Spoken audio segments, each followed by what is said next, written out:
Сәлем достар, қалайсыздар? Жағдайларыңыз қалай? Бүгін бізде дөңгелек каркас, яғни дөңгелек каркаспен фотозона құратын боламыз. Бұл жердегі дөңгелек каркастың аты двойной каркас деп аталады, себебі мұнда екі темірмен тұр және одинарный каркас деген болады. Негізі басқа жерлерде одинарный каркастың өзі 40 мыңнан 50 мыңнан сондай, ал двойной каркастар 60 мың, 70 мың. Біз мына жерде двойной каркасты 50 мыңға жасап сіздерге беріп отырмыз. Және неге двойной? Себебі двойной каркас баннер тартқанға да, гүл ілгенге де, шар ілгенге де барлығына да өте тиімді. Сол үшін двойной каркас дұрыс, одинарный каркаспен сіз баннер тарта алмайсыз дұрыс. Енді мына жерде төртке бөлінген каркас, сол бөлінген каркастарды осылай сандармен бірге біріктіріп аламыз, себебі 1-де 1, 2-де 2, 3-те 3, 4-те 4 деген санға келіп тұру керек. Егер ол санға келмейтін болса, баннеріміздің темірлері бір-біріне дұрыс кірмей қалуы мүмкін.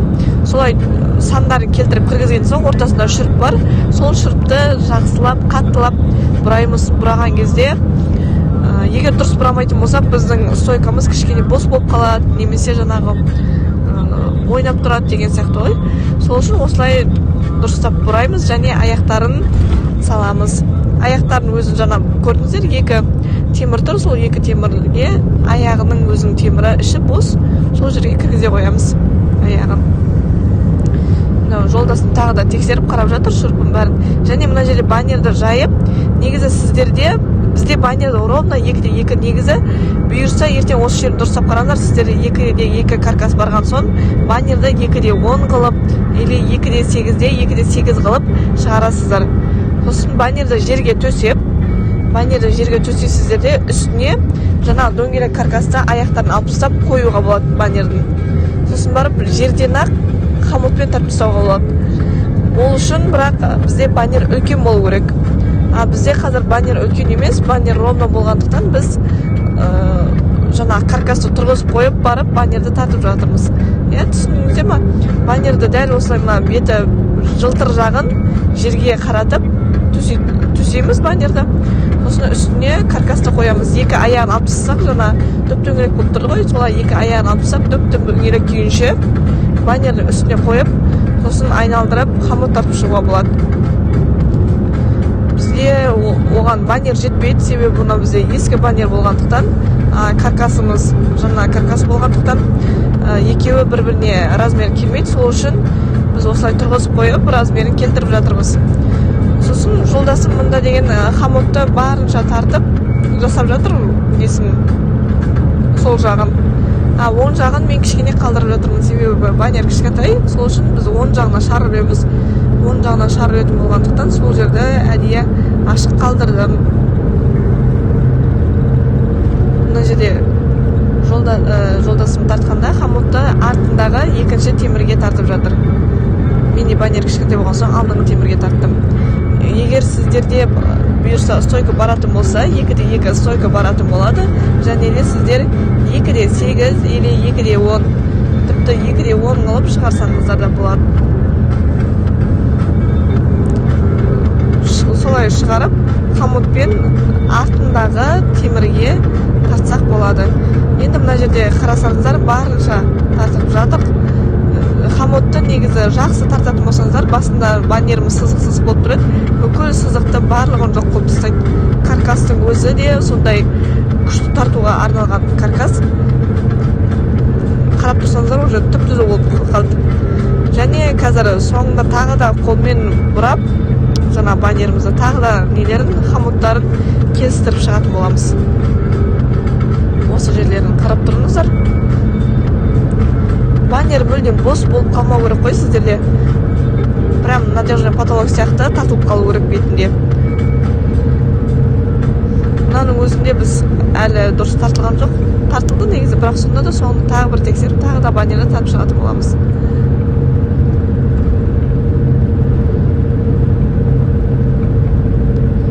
Мен қазір жолдасыма хомуттарды әперіп жатырмын, ол артынан жаңағы тартылмай қалған жерлерін дұрыстап тартып жатыр.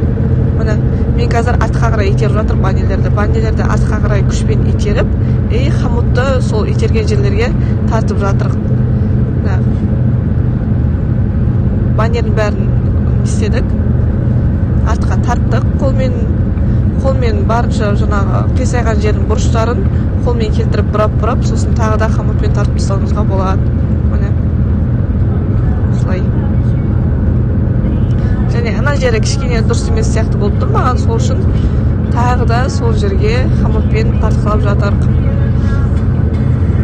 Міне қарасаңыздар, осындай түп-түзу болып шықты. Біз негізі өтікпен қалай түзулейтінін көрсетеміз, ой, фильммен қалай түзулейтінін көрсетеміз деп ойладық.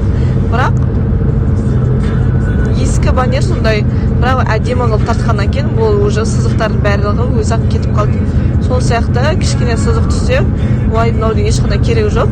Қамытпен жақсылап тартсаңыз болды.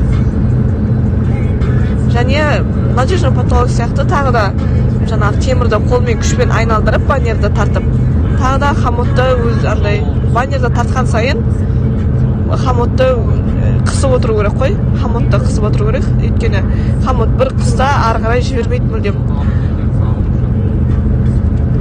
Уже шарды өріп басып кеттік.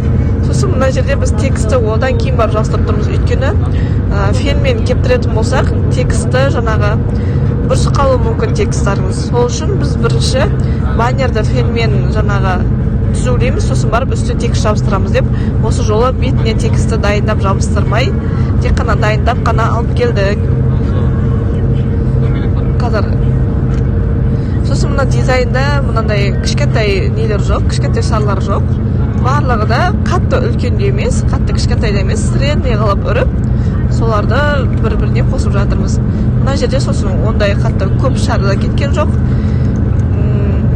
Ақшардан 50-100 штук алып шыққанбыз негізі, бірақ ақшардан бір пачкадан бәрібір қалды, бір 20 штуктай шар қалды, 80 штук шамамен ақшар кетті. Сосын хром шар жасыл изумруд цветтен, ары кеткенде бір 10 шақты шар, серебристийдан 10 шақты шар кетті. Қалған серебристийді, изумрудта өзімізде қалды, даже ақшарда өзімізде қалды. Біз негізі 25 мың деп айттық. Бұны себебі баннер өте ескі болды. Ескі болғандықтан кішкене ұялдық 30 деп айтуға, бірақ 30 деп айтуға болатындай баннер шықты. Негізі қолдарыңызды үйретіп алсаңыздар 30 мыңға баннерді қоюға болады.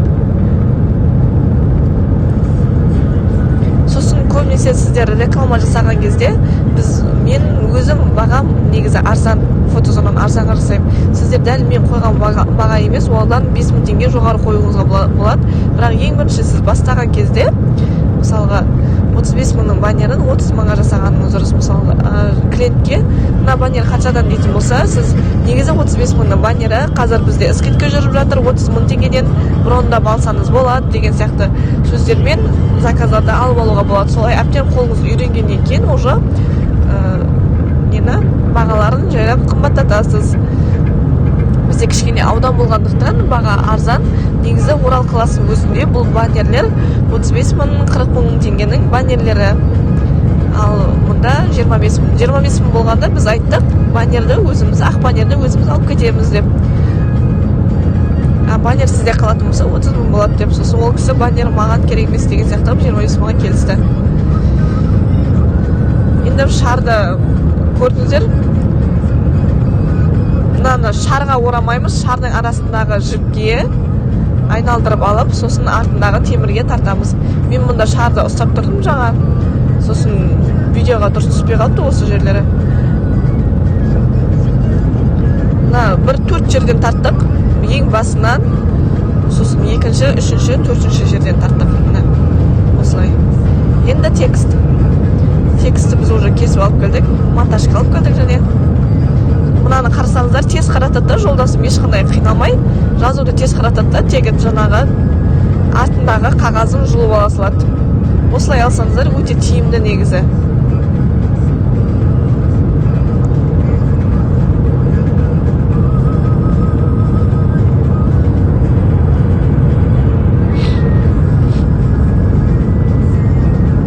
Мына жерде маған түзу ма деп тексеріп тұрған ғой.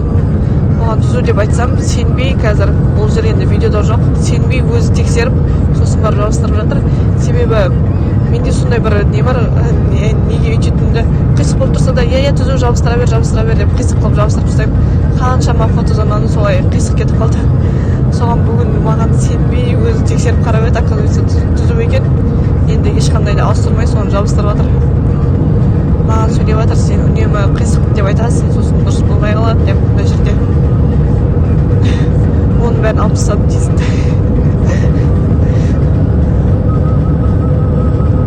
Әріптерді кішкене қолмен басып, сосын монтажға тартып жатыр. Сосын баннерге жабыстырған кезде прям қатты қылып әріпті басып сонша жабыстыру керек жоқ. Кішкене ұстатсаңыз өзі жабысып қалады. Себебі ертең өзіңіз алатын болсаңыз өзіңізге де тиімді болу керек. Енді мына жерде гүлге біз шар кіргіздік. Себебі ана гүлдің түбіндегі сабағы кейде ине сияқты болып тұрады, сол жарлары шарға кіріп кетпеу үшін міне. Қазір қалай кіргізетінін көрсетеміз. Және кейде болады осындай сабағын кішкене майыстырып кіргізсеңіз ровно ұстап қалады, кейде майыстырмай түп-түзу кіргізсеңіз ровно ұстап қалады. Әр шардың өзінің тұрысына байланысты. Мысалға қазір дым майыстырмай кіргізсеңіз, гүліңізді ұстамай тұрса, гүлді кішкене қайтадан шығарып алып, сосын сабағын астына қарай майыстырып, екі қайылып тұрған сияқты қылып, сосын барып тық жүру керек, сонда ровно ұстап қалады.